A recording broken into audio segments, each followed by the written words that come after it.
So thanks very much. My name is Arantxa, and I'm welcoming you to the first session of the conference. This is part of the program that Ayara has put forward to give you an opportunity to learn new things and discuss with very interesting people. There's going to be sessions in person, but also virtually. This one, we're lucky to host it in person. We're delighted to have this session. This is going to be recorded and will be very soon on demand sectioned in Swapcar and our event page after the conference. Thanks very much, Mr. Liederer. It's a pleasure for us to have DHL Express and him as the Senior Director, Global Aviation Regulatory Affairs, to deliver this presentation.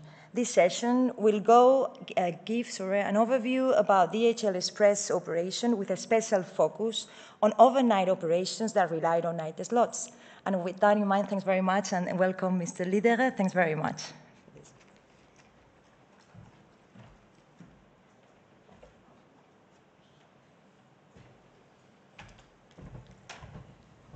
So, good morning, everybody. First of all, thank you very much for having me. Thanks for the invite to be sharing a view here with everybody on why night slots are of particular importance for DHL Express.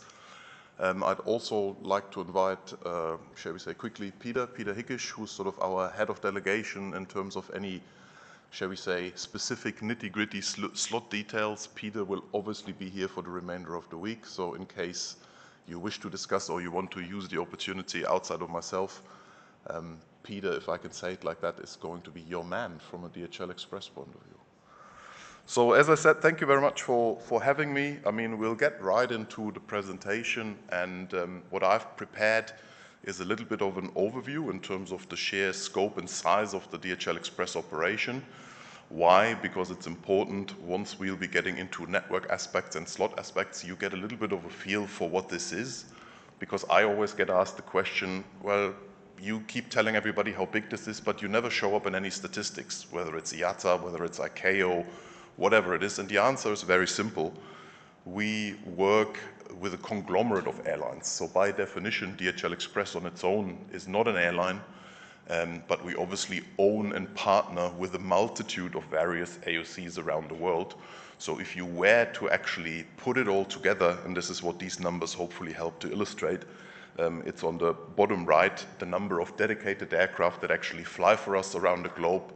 280 is the number that we've seen here on the slide during the pandemic. And again, I'll show you why that is later on.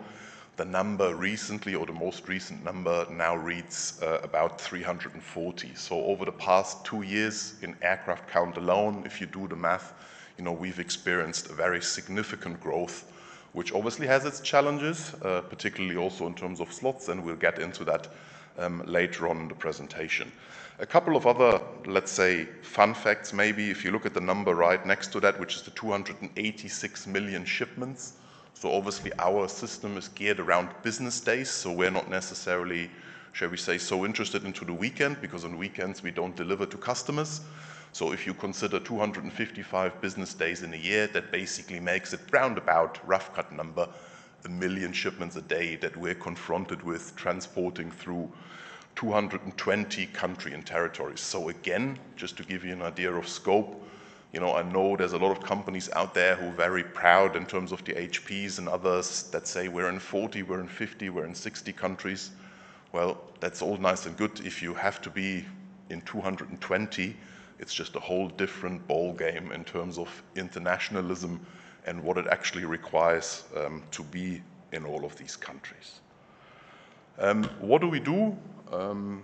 Business model, and this is obviously quite important, it's a standardized scheduled network. So if you look at it, our network really functions on the basis of a set schedule, which of course I think is also one of the main differentiators between ourselves and sort of classical cargo operations.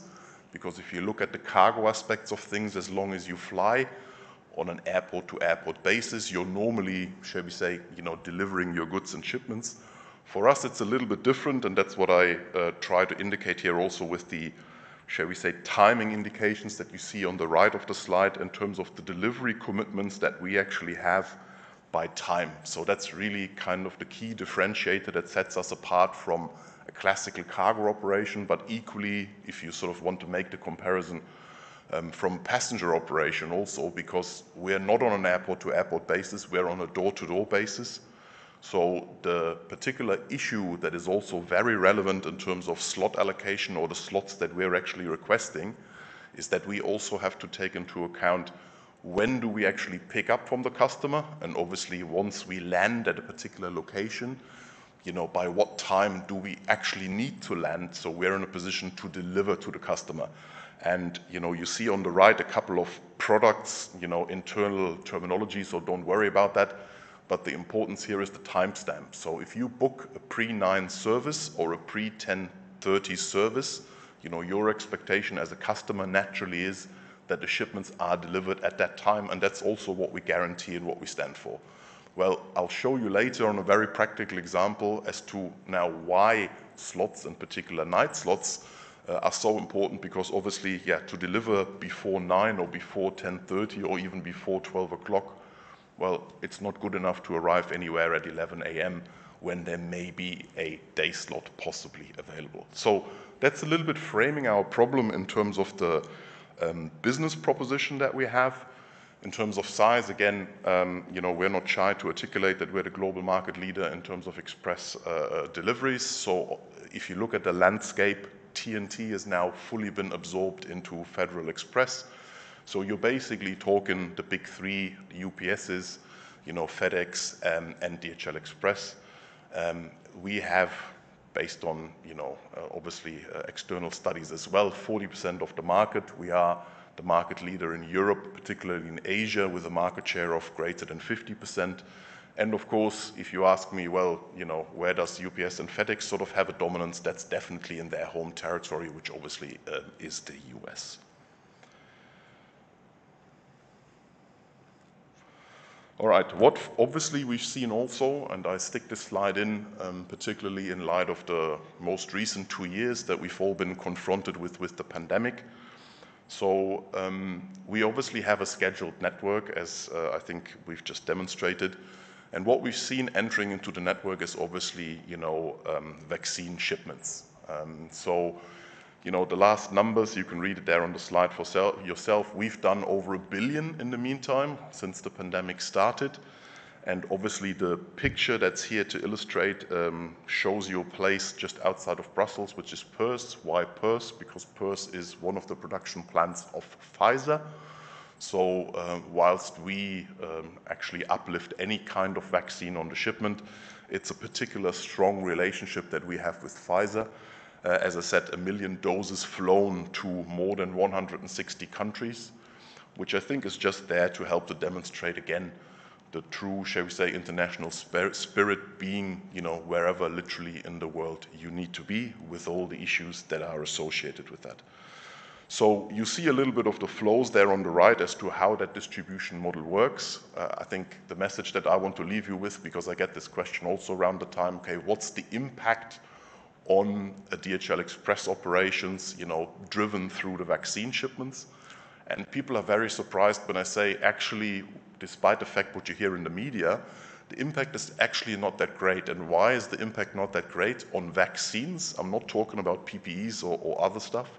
Is simply because what you can take on an aircraft is obviously limited by the amount of dry ice that you can actually take.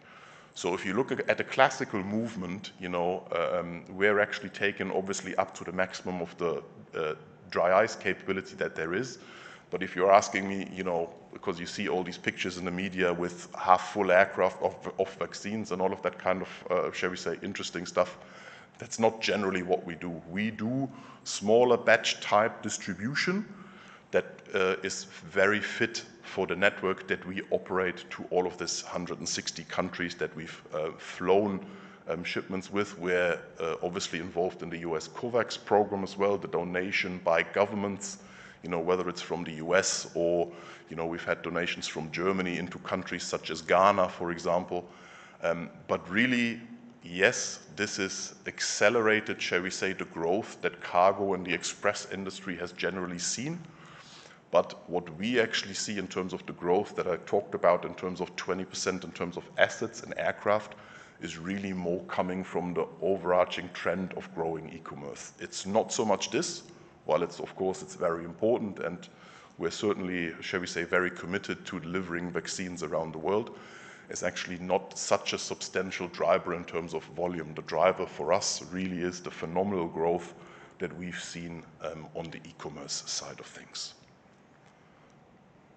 So here's the network, and again, it's a little bit numbers driven and it's illustration driven, and of course the network changes every day, so every day it's in a way it's different. I think what we just want to portray here again, whilst we're not necessarily visible in an awful lot of IATA and ICAO statistics, I mean, this is how we puzzle this together, and we partner with, you know, a vast majority of airlines around the world.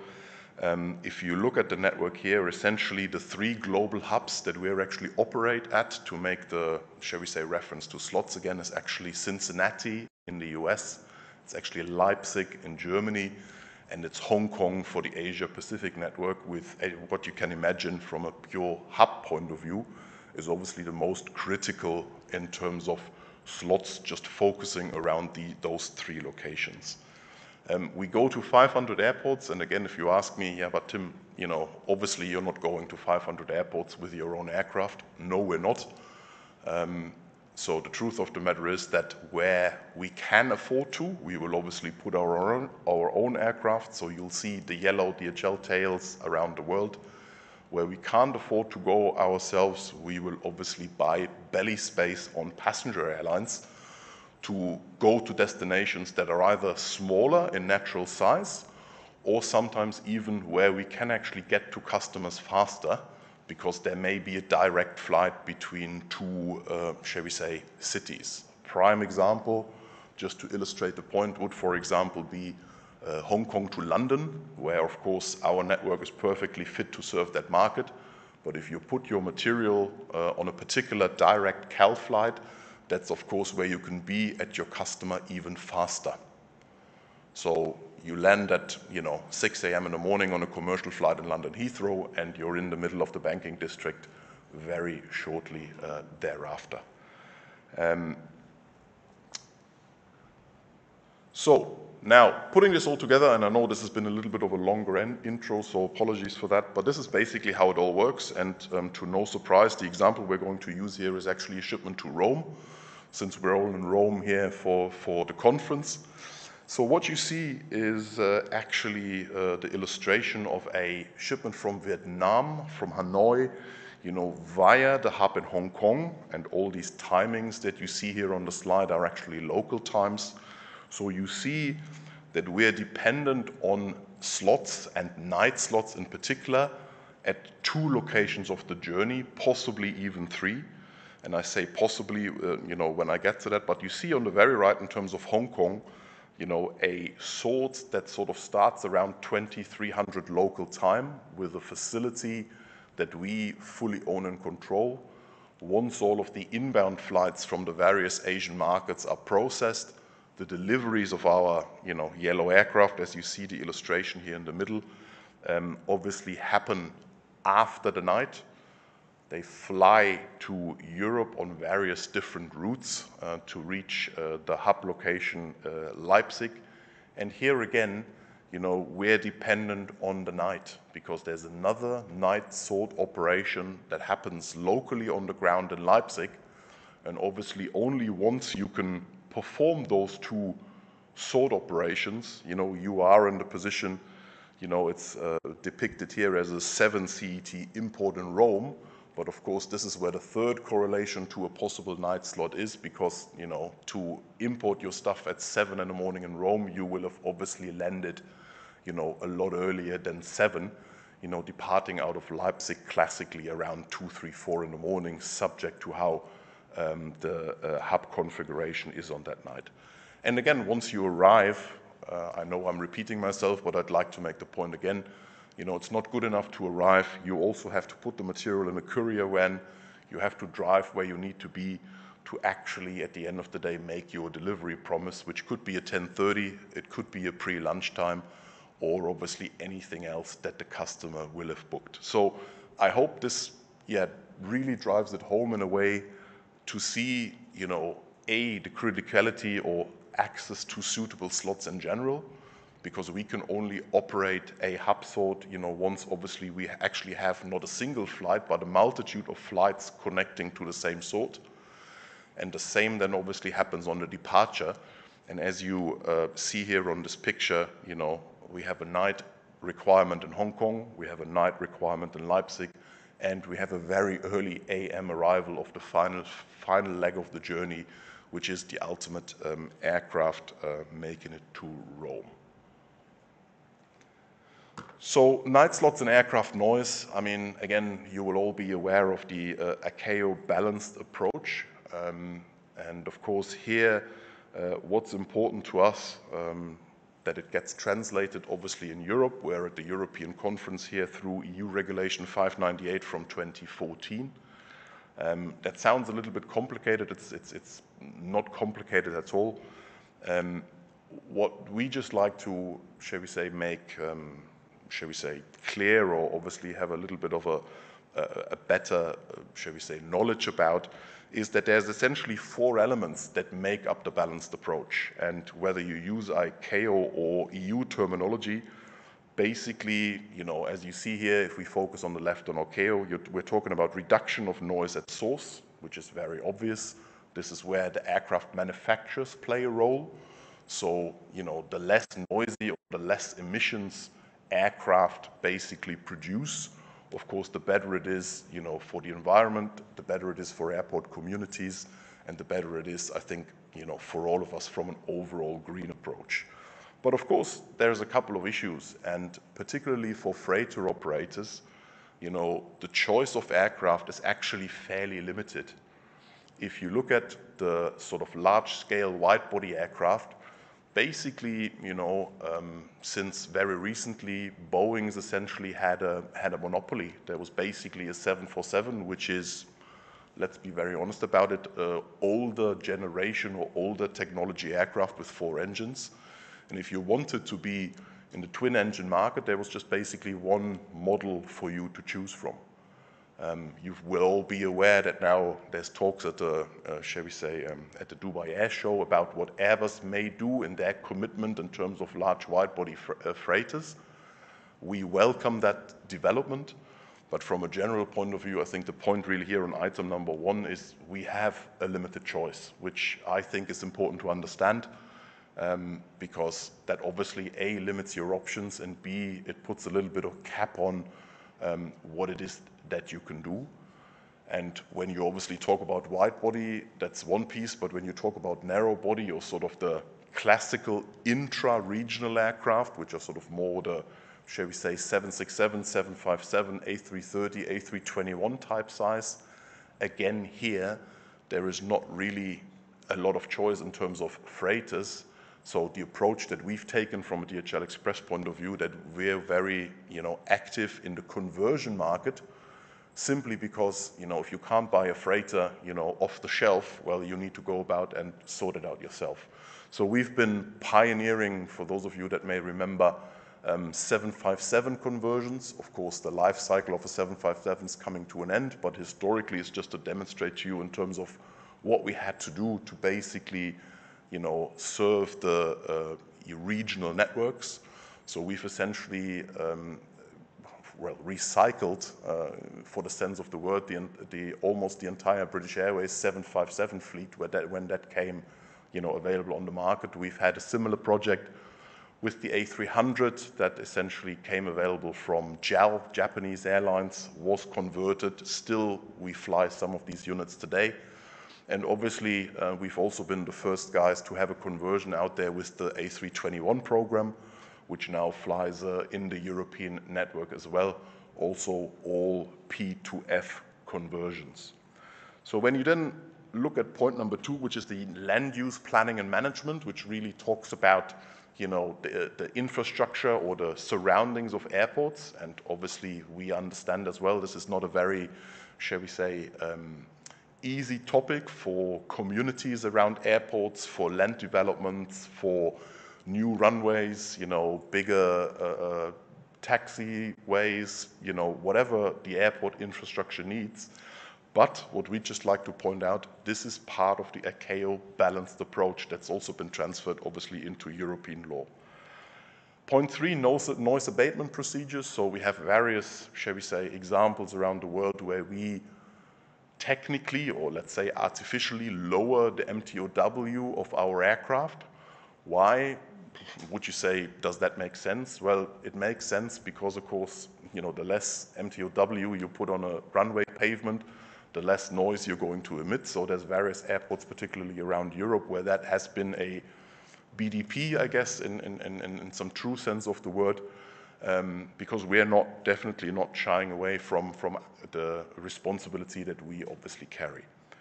And lastly, and this is a little bit where we would argue where we see too much focus from authorities, is basically operating restrictions. I think I've just showed you how important night operations are for the business that we're in as an integrator. And what we would encourage, shall we say, infrastructure providers, governments, and industry associations to look at is really, focus more on the balancing aspect of the approach. There, of course, is absolutely no, let's say, issue that we will do our bit, and I'm going to show you on a summary slide as to what it is that we're doing to help noise, to help less fuel. There are initiatives out there, but what we would, as I said, would encourage is that the solution is not jumping to number 4. Let's take movements out. Let's, reduce what we're actually doing, because there's a whole array of other things that can be done before you derive at that conclusion. And at the bottom right, you'll see just some ongoing discussions that we have about night restrictions focused around Europe, because this is a conference in Europe. And I think, very prominent places around the European landscape, shall we say, focus here. This is not a shame and blame. This is just to tell you where we are obviously actively engaged with coordinators, with, shall we say, airport authorities, with governments, to basically figure out what it is that we can all together do to derive at a more sustainable situation going forward. But again, that's the nature of the beast, at least for DHL Express. I just have to re-emphasize, without the night, our business model unfortunately doesn't work. That's also a reality that is there. So some of the key levers for us in terms of sustainable aviation. So this really is a green slide, and it touches a couple of other aspects, shall we say, surrounding the balanced approach. So obviously, if we stay with the balanced approach, refleeting is kind of the classical one. So I've already talked to you about, conversions that we're doing. We're now using modern or more modern technology aircraft. We're very committed to making those investments. And you may have seen in the press today that we've also made a commitment in terms of SAF blending, which is obviously, green aviation fuel, which is actually a commitment of the 30% that I think goes very much over and above what anybody else in the industry has so far committed in doing. So we've committed about 60 million euros, to that project to obviously, again, help to try and mitigate, shall we say, what flying aircraft essentially means. It's the same as, obviously, if you drive your car. I mean, some things gotta, shall we say, provide power to that car, or in our case, to those aircraft. So that's an initiative that we've done. We've partnered recently, you may have seen in the press, with a manufacturer out of East Midlands Airport, which is quite an important airport for us as well. They are going to provide the SAF out of there. And we feel it is, shall we say, it is a element, but as you say here, we talk about sort of 6 pillars, if you want to look at it that way.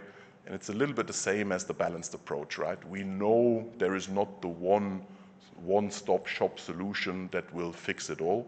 So we're actually looking at, a whole array of things. And, to give you an idea in terms of number 4, which is really innovation, which is really this year, Aviation, we've partnered, for the first ever electric all-cargo aeroplane. we've made quite a commitment in terms of money. Now, if you ask me, well, but Tim, but this is like, sort of, far away. It's not that far away, actually. It's coming in 2024. Yes, it's a commitment. Yes, it's a little bit of an ambitious target, possibly. The aircraft doesn't fly as of yet, so it doesn't fly today. You can't go anywhere and say, well, here it is. So, maybe not quite as much, but we understand this is a little bit of an opportunistic project. And I see some smiling faces here in the audience, which is absolutely fair enough. I mean, if you look at the payload and the ranges that you can produce with an aircraft like that, it is definitely not going to be there to replace larger type aircraft from day one, but it is there to play its part. And again, come back to where this all comes together, balanced approach, what we're doing, it really is the message that I want to give in terms of, we all have to do something. So obviously derived at a balanced approach, which will, in our case, allow us, shall we say, to also operate during the night. Yeah, just to make that point again. So to sum it all up, what have we got here in terms of challenges from an Express perspective? And this is really the last slide I'll leave you with. And after that, we're more than happy to open it for questions. I talked a lot about the specific Express requirements already. And we just make the experience that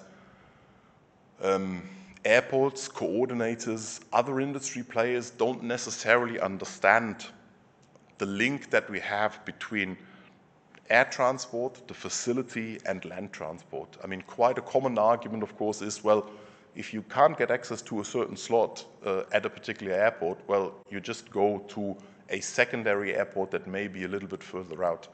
Well, in theory, and I would argue there is a point to be made that that may be possible for passenger operations to a certain extent. Well, our issue is we also own and we need the infrastructure, the facilities. We process shipments. So I can't take a facility and, to name an example, take it outside of Brussels and put it back up in Charleroi. I just don't have that opportunity. So it's really here the infrastructure element that sets us a little bit apart in terms of why it's not a really applicable approach for us. Delivery time commitment, we've talked about at length already. So obviously customers are expecting their shipments at a certain time. I think that speaks for itself. And in terms of slots specifically, there is of course also an argument that we would put forward or we would portray due to the fact that we work with so many AOCs, the slots are obviously allocated based on AOCs. I mean, you guys all know that. This is all the work that happens at this conference, over the next couple of days. But of course, for us, that is a big disadvantage. And the disadvantages come obviously once a specific partner have a valuable portfolio of slots. We're essentially almost a little bit in a held hostage scenario where we obviously can't necessarily replace that slot with another airline, in simple terms, because we don't enjoy the opportunity to transfer slots within the same group of airlines as other, shall we say, airline groups can do. We're not an airline, as I said at the beginning. DHL Express is a logistics enterprise, so we don't enjoy that luxury. So voting procedures is another element here. Again, why do we put it up here? Because we're classically, a smaller player in the various locations. So that obviously comes with the natural, shall we say, issues that you have as being kind of the small kid on the block. We understand that, but I think we'd always like to articulate the case as to, because the requirements that we have are so specific, I think we sometimes, shall we say, deserve to be heard a little bit more than, shall we say, a normal, shall we say, smaller type airline maybe. Talking a little bit about the impact of the waiver that's actually been out here as well. I'd just like to leave you with a couple of considerations. And again, we are generally a supporter of the waiver. We understand the industry needed a mechanism to rebound or come back from the crisis that's hit all of us. We totally understand that. Truth of the matter is, because of the growth that I hopefully made clear in the slides presented earlier, we've seen such a phenomenal growth that we've built up a substantial amount of new operations during the crisis. And we also understand that that is very unique to cargo, or maybe even more unique to Express, because that's why I showed you the pandemic or the vaccine slide earlier. For us, it's not growth that's been coming because of we fly masks, to a certain country on a couple of occasions, for individual and single flights. We really see substantial growth in e-commerce, and what that means is we've built up, 20% growth in terms of pure aircraft, but of course we've done that all during the waiver. What does that mean? You're all, shall we say, either coordinators or airline partners, possibly airport authorities. That basically means we've not had the opportunity to build up any historics for those slots. And this is something that we're just also now on a little bit of a, shall we say, awareness campaign, because I think it's now time that the industry together actually focuses on how do we want to come out of the waiver mechanism. We've had a waiver, we all know there's discussions at the moment for summer 22 and beyond, but I don't think, and we're as guilty as anybody else in this, I don't think anybody's really thought about how do we come out of the waiver, with the element of there are people, and it's not only us, there's also other people who've built up successful operations during the waiver. What are we going to do with those? And I know it is a pretty contentious topic. And I also get the counter argument from a lot of people to say, yeah, but hold on, once it all rebalances, well, you will get access to additional cargo capacity in passenger bellies. Well, I can tell you the truth of the matter is, in terms of sheer kilos, we actually fly the same amount of belly capacity on passenger airlines now that we've done before the crisis. So for us, that, shall we say, is not a factor, because we're already doing it. Yeah, we may be doing it on a different carrier portfolio, because of course we can only buy space on an airline that operates. That's clear. So we've had some shifts in terms of which airlines we actually use, but we've not seen kilos actually go as far as what we can put on commercial airlines, which again, I just want to illustrate here for the purposes of the conference and for your thoughts really, we're really a little bit exposed to the risk that we've had building up additional operations. So that's a little bit on summary on slots. Night slots in particular, as I hope I've been able to illustrate earlier. When we quickly want to look at noise before we finish it off, there's a couple of points here, and one point really being technology. I touched upon this earlier in the presentation, but there's literally limited aircraft choice. There is also a long asset life cycle. I think no one, us here in this room or the organizations that we work for, will make a commitment to aircraft and assume these aircraft are only going to fly 3, 5, 10, 15 years. That's not what we do. Due to the sheer cost of assets, what we want to illustrate or make clear is that it takes a while to refleet. It takes a while to obviously, gain access into newer technology simply due to the long life cycle that we've got. And obviously, let's be honest, in terms of what we are doing for the regional fleets, which is classically aircraft conversions due to limited choice, there's only so much you can do in terms of making these aircraft, shall we say, more environmentally sustainable, simply because the package usually is aircraft and engine. So we've seen very little movement when we work together with the manufacturers to say, okay, look guys, it would really be great if we could get a newer type engine certified, on that particular aircraft. But that's not usually what happens. And I know there's a lot of, let's say, positive vibe around, winglets and stuff that we've seen, a couple of years ago. Well, the truth of the matter is we would advocate that this cannot be the only answer. Balanced approach implementation. Again, if there is really one thing to take away from today, I'd really encourage you to take that one away, is that, operating restrictions Yes, it's the last resort of what we should be doing at airports, particularly during nights, absolutely, but it can't be the only solution to the problem.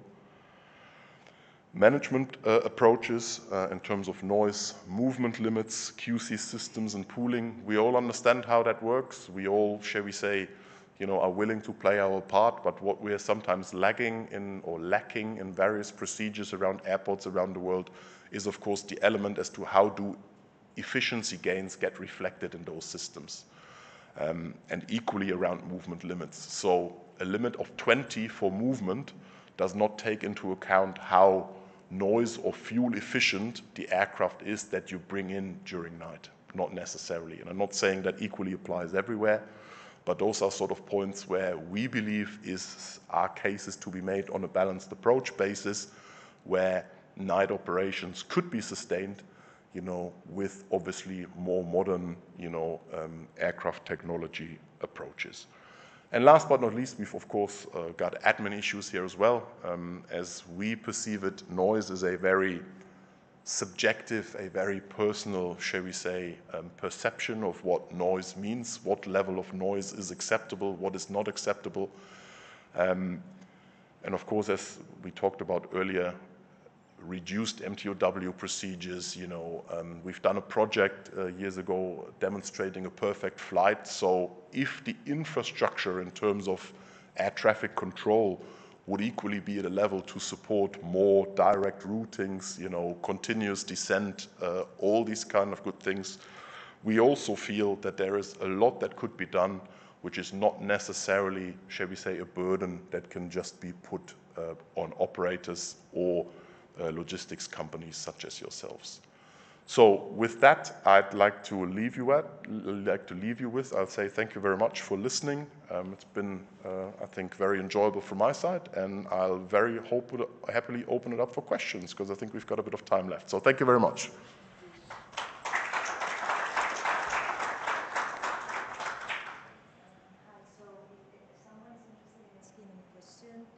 Hola. Hi. Yes. So if is it okay? Okay. I'm cautious about time, and someone probably has an appointment, just, you can leave, but if you can dedicate us 5 more minutes. Absolutely. If there is any questions. Okay. So the COVID restrictions oblige us to ask you to come here and ask a question through this momentum, singing momentum. So anyone interested in asking any question? Just checking. I know that is a big...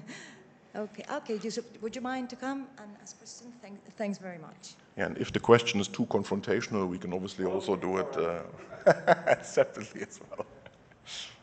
So you made a couple of comments, and I was hoping you would elaborate a little bit. One thing I thought was very interesting, you mentioned green slots, and that immediately got my attention, because green, of course, common topic. But how is the topic of green slots different for a DHL cargo kind of carrier than it would be for a regular passenger airline? What's the difference?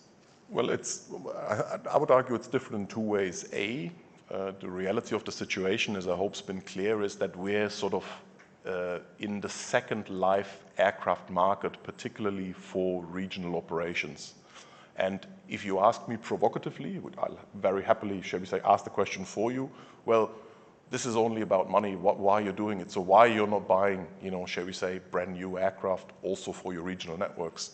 And the truth of the matter is, in terms of the size that's required here, there really isn't an awful lot on the market. Yeah, the 321 that we're now doing, and some of the conversions programs that we have, yes, there are second life, but there's also no choice for us to actually be at the forefront of some of these aircraft models. So the concept, generally speaking, of green slots, you could argue, is not different to our operation than it is to a passenger operation. It just becomes a little bit more, let's say, particular, in a sense that, on the long haul, where also our utilization is very high, we fly the most modern aircraft technology that there is. So I would give you that point to say we would have markets and cases where it's not different at all. But particularly on the regional side of things, where our aircraft, due to the reasons described, are classically older in nature, this is, of course, where we have a watchful eye at the moment at the development of green slots. and what, of course, the definition of a green slot may eventually turn out to be. I mean, again, Peter here in the first row, he's part of the green slots working group. If that term is correct, Peter, you correct me if the group's called slightly differently. But that's why we're very committed and also very interested to working, you know, with the IATA and other members of faculty, if I can call it like that, to derive at a position that is, you know, acceptable for all of us. But that's basically the bit for us on the regional side of things, yeah. That's quite clear. Thank you. Yeah. Sure.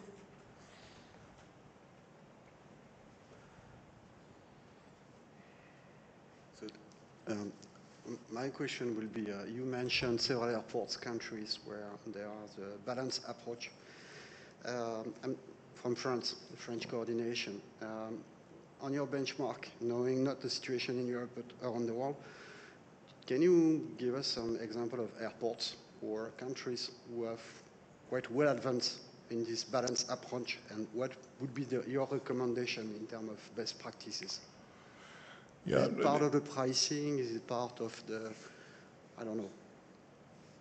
Yeah, I think it's a fair question, and if you don't mind, I'll pull the slide back up because I think it'll help to sort of, you know, make the point here. I think the whole concept of balanced approach obviously is a concept of consultation. So, you know, what that means, and we also are not shy to admit that every airport will be very unique in terms of, shall we say, the neighborhoods, in terms of the geographic location, how close it is to the vicinity of people and various other elements. So I would advocate that, you know, it's really through that process of consultation where, you know, the possibility lies to make sure, you know, all interest and all opportunities are widely articulated. And I think you asked me for best practices here. I think what we see is really, shall we say, a little bit of a, let's say, a political, let's say, shadow, if I can call it like that, that usually these consultations that we're part of classically are very political in nature and are also very, shall we say, dependent on, you know, governments and the current government approaches in terms of what their priorities are, which of course, in all fairness, you know, does not always help. That if the last 3 years, you know, a local government has advocated A, and now because there's been a change of, shall we say, leadership, it's now advocating someone else. So again, Peter, if you want to come in here in terms of any great, shall we say, lighthouse examples that you've recently come across in your dealings, I mean, obviously fill in. But I would really advocate from a general point of view, to give you an answer to your question, it's really through that, you know, consultation process that we sometimes feel, you know, the consultation happens on the basis on a preempted result. Well, we want to take movements out of the night or out of certain windows, which does not necessarily have to be the night. And of course, if you start a consultation on the basis of a preempted result, it's very difficult. Yeah, so that would be a little bit my more general answer. But yeah, that's kind of what we would welcome, is to really take a step back and follow through that process of consultation. And, you know, there will be cases where we are not shy to admit also that a movement limitation will be the only avenue left. But there are, shall we say, actions or mitigation measures that are available earlier on in that process. Thanks.